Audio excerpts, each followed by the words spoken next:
Hello everyone, today we'll discuss about the basic definition of log function, its domain range, vertical asymptote and horizontal asymptote if it has any. So what is log function? Log function basically the inverse of an exponential function.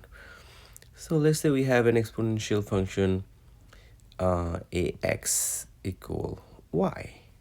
So log function is simply going to be log, this is the base, y equal x. So this is our log function. And also there is another form of log function which is called natural log function. We write it down simply ln. So in terms of x, if you want to write down in terms of x, you have to write down ln x. That's the y equal ln x, right?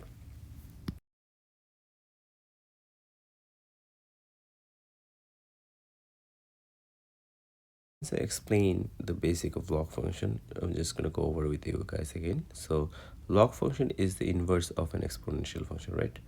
So let's say this is an exponential function. Here y is an exponent, b is a base, right?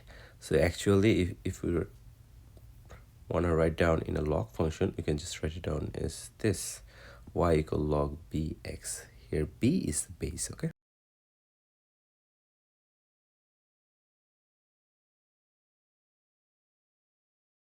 Let's talk about the properties of log function. Properties, okay? Let's talk about the properties of log function. So whenever we see, let's say we have a log function, this log b x, and let's say we have power a, right? So this power a always goes in front of here in the log, right? So we can just simply read this one, write it down, a log bx, okay? Now let's talk about when the product of two numbers, we take it into the log function, what happened. Let's say we have a two product like a dot c. Now you want to put it in the log function. Let's do it. Log, let's say base is b. What's gonna be the answer? It's gonna be simply log b a plus log b c. That's mean this log function is gonna be simply the equal to the sum of the log values of the two functions, this two function, okay? Whatever the values, that's gonna be the answer. And how about when we have division? Let's say we have two number divided, what will be the answer? It's gonna be simply log b a negative log b c. That's mean when we have the division, it's gonna be simply the difference of these two functions, log functions, okay?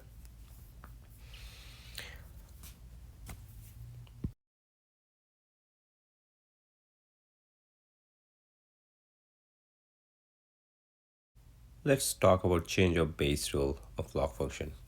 So let's say we have a log function b by a, right? What's the change of base rule? The change of base rule state that we have to change the base of the function. Let's say we change the base of this function, then divide with, we have a and the base b. So this is the change of base rule. We can apply it where, let's say in this situation, let's say we have same base a and a. This is gonna give us 1. Why is 1? By the definition of the change of base rule, right? We can use it here. So let's say we just want to use this a. Let's just change the base into c. So log c, we have a, we write down a, then log c, we have a, we write down the a. So you see this cancel out, we just get 1. Okay? And also I want to mention that let's say we have log any base, it doesn't matter, just any types of base. If we have constant 1, it's always 0 all the time. Whenever we have log base 1 is always 0. Okay, why is 0? If you look at the exponent here, you can just find out what's the exponential function of this one. Exponential function of this one is going to be b0 is 1, right? So anything power 0 is always give you 1. That's why when any base of log 1 is always 0.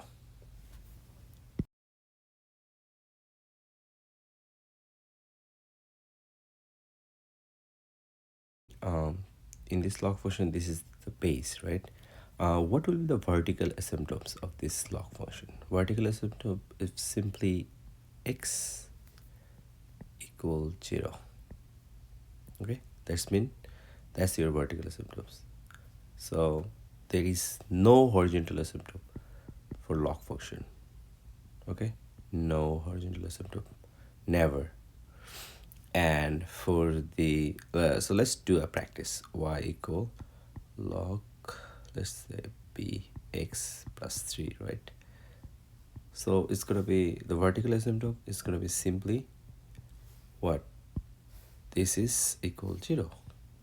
So x plus 3 equal 0. That's all. So it's gonna be -3, less than -3. We get x equal -3. That's all it is.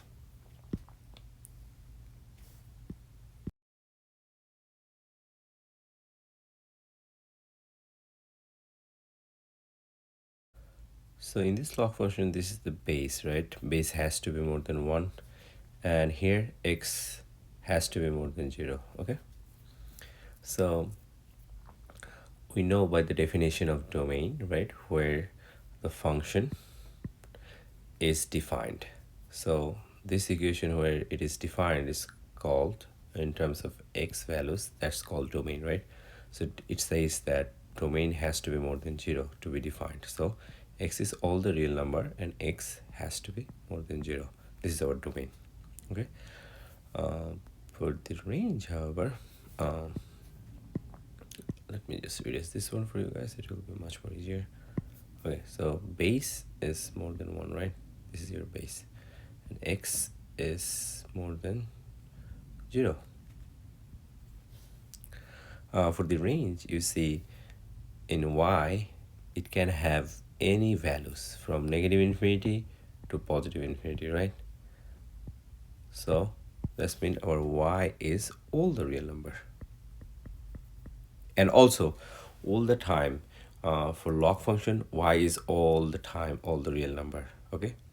So let's say we have another example. Let's say we have y equal log 5x, right?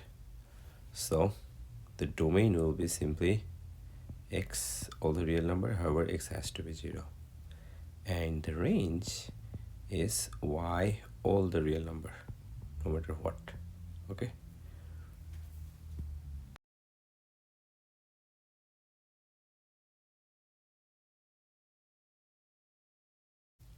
Let's practice this one. This will help us clarify the concept. So if we have let's say this function, right, what will be the domain? So domain will be just simply x minus 8 cannot be 0, right? Cannot be 0. So we can just write it down this way.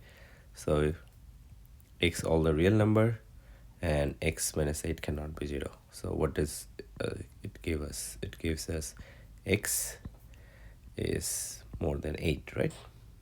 This is our domain. For range, for log function, range is all the time. Y is all the real number, okay? No matter what, y is all the real number. And for the vertical asymptote, it's just x minus 8 equals 0. So that's mean x equal 8. That's all. Let's do another one, this one. So for the log function, I want to mention that it doesn't matter what you have in the front. It's all matter what you have here. This has to be your domain. Okay, this cannot be 0. It's more than 0.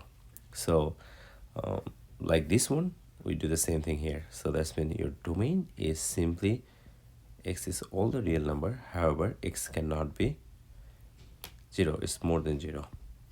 So what do you get? We get x all the real number and x minus 1 here, sorry. So x minus 1, so this means x is more than 1. And for the range, however, it's just simply all the y is all the real number. Okay, all the real number all the time. And for vertical asymptotes here, this equals 0, so x minus 1 equals 0. So that's mean x equal 1. Thank you guys. If you guys like this video, please like and subscribe.